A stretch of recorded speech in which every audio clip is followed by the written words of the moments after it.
Now, each candidate will have 1 minute to answer questions from our panelists, followed by 30 seconds rebuttal each, and then the bulk of tonight's questions are going to come from our media panelists, but the candidates will also answer some of your questions.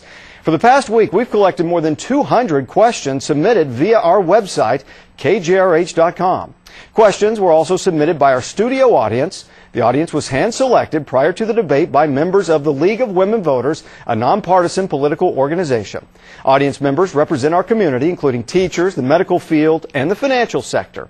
Now, each candidate will have 1 minute to make opening statements, and then at the end, 1 minute to close.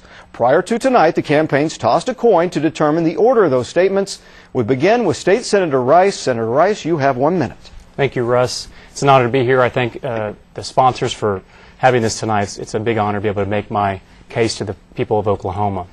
I believe that Oklahoma values, the way that I was taught growing up, are a combination of personal responsibility and fairness.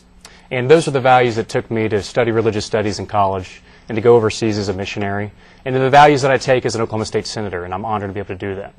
I believe those are the values that we need in Washington, D.C. today.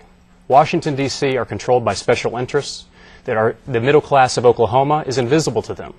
And I believe that those incumbents like Senator Inhofe, who have been in Washington for so long, like 22 years, have had many opportunities. Senator Inhofe has had many opportunities over the years to step forward and represent middle-class Oklahomans who are worried about jobs, about saving for retirement, and about paying for their kids' education. And so I think that he's had plenty of opportunities, and you only get so many do-overs in life. That's what my parents have taught me.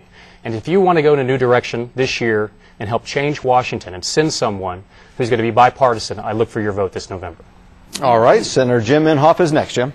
Well, thank you, and thank the League of Women Voters and Karen and Joe and Wayne.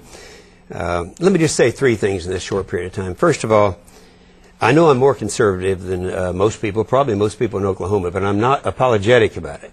And I think I keep hearing the thing over and over again, like I heard last night in Grove, Oklahoma. They came up after I talked and they said, you know, Inhofe, I don't always agree with you, but we always know where you stand. You never change.